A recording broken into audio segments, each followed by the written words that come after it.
Welcome to the Numbers Don't Tell Stories show. Each week, we like to give our listeners ideas on how to evaluate numbers through story. Our desire is to entertain you and provide you with useful insight. Welcome back. Welcome to the next episode, episode 12 of the Numbers Don't Tell Stories podcast. I'm Tom Etchison, and that's Matthew Dix. And we're gonna be talking about something here in this episode that is very, very interesting. And everybody, presumably most people, have had to go through the process of buying a car at some point. And looking at reliability of cars. So what we've got here is a post from an ex-post from the car dealership guy talking about reliability of new cars for the money. And there's several things on here, and I'll try to describe it a little bit for our audience who isn't watching, that there's a 13.7 year lifespan on average for around 27 to $28,000, and average cost to maintain is around $2,000 per year.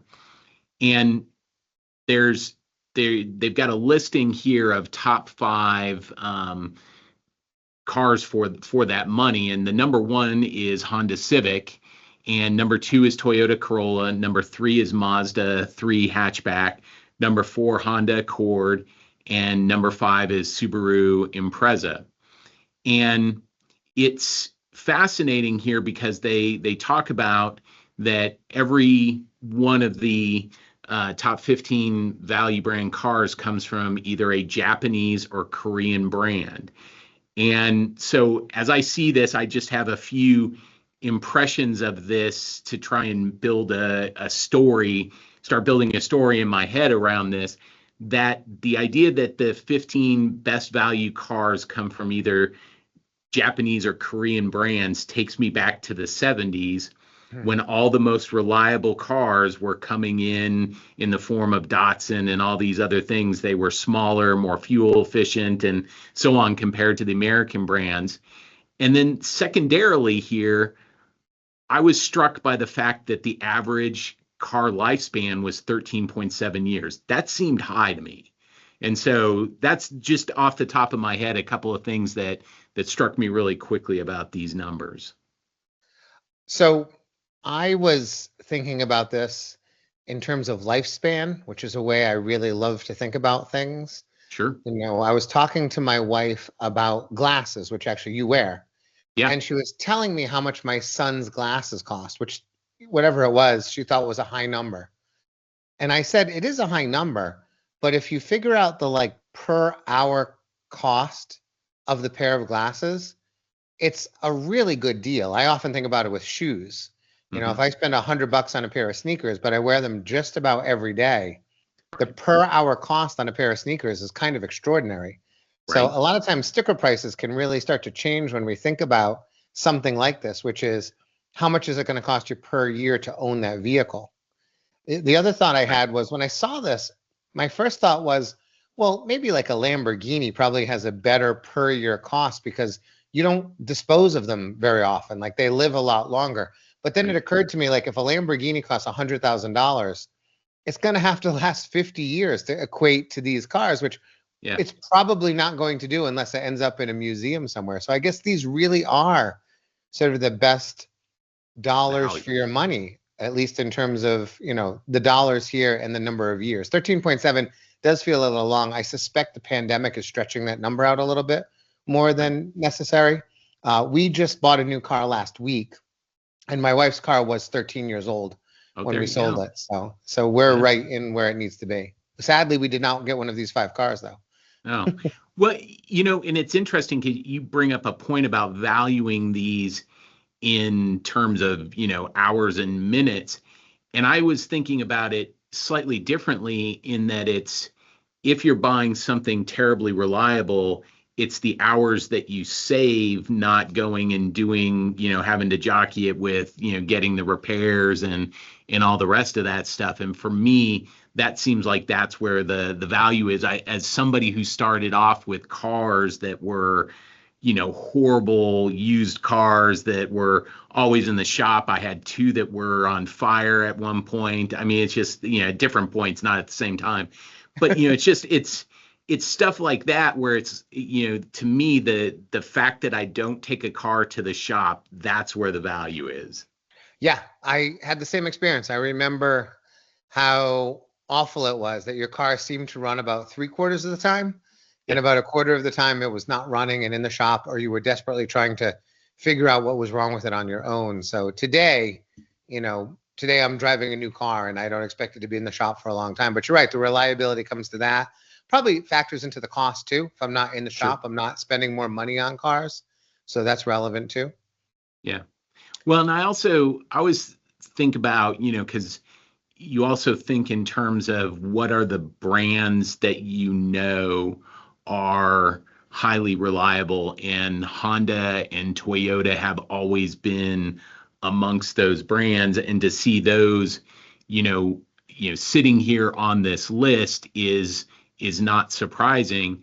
But the fact that there are things like Mazda and Subaru also in here, when you hear about other brands, whether it's Kia or Hyundai and some of those other ones that are out there that are starting to become much more reliable. I think that's really interesting. But it's also, it's hard not to think about, like, why aren't like the American brands, what has caused and kept them off of these lists. Yeah, the other thing about this list is none of them are SUVs. They're all small sedans. So for Right. whatever reason, it appears that the sedan is either because it's a little cheaper, so therefore you're getting a better price per year, I guess. Right. But if we just bought a Hyundai Tucson, which is sort of Mhm. a Hyundai SUV of sorts, and Right. it's not on the list. And I suspect I was doing some mental calculations while you were talking about how Yeah. much it's going to cost me per year to own this car based upon how long I think we can get out of it. And it won't make it to this list by any stretch of the imagination. But this is therefore a list based upon car style, really, right? Like my Right. Hyundai Tucson might end up being just as reliable as a Toyota Corolla, but the sticker price causes it to not be as excellent in terms of, price per year. Right.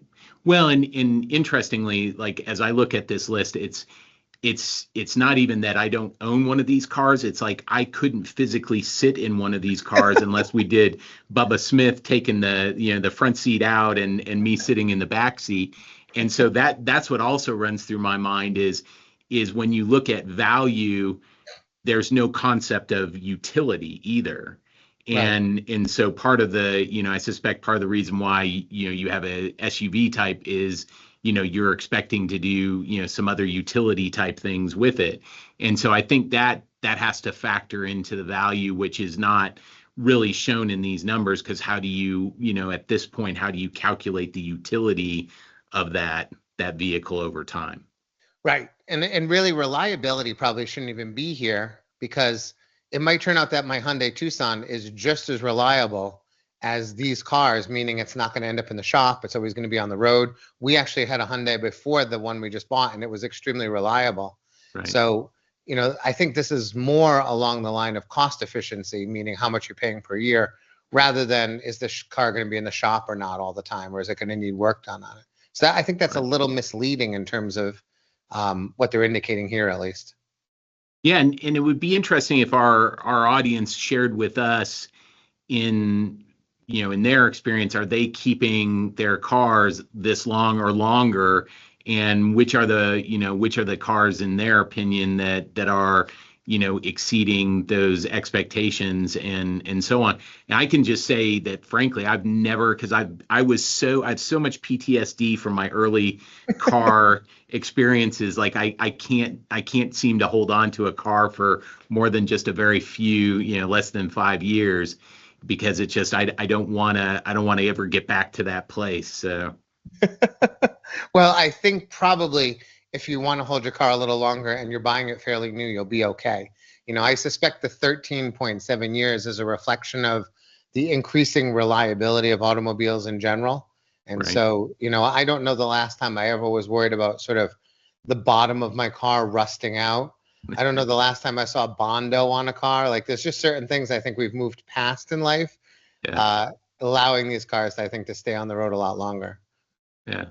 Well, this has been interesting, kind of talking about cars and lifespan and the utility and so on. And so appreciate everybody playing along with us here on this episode, and we'll catch you on the next one. You've reached the end of the show.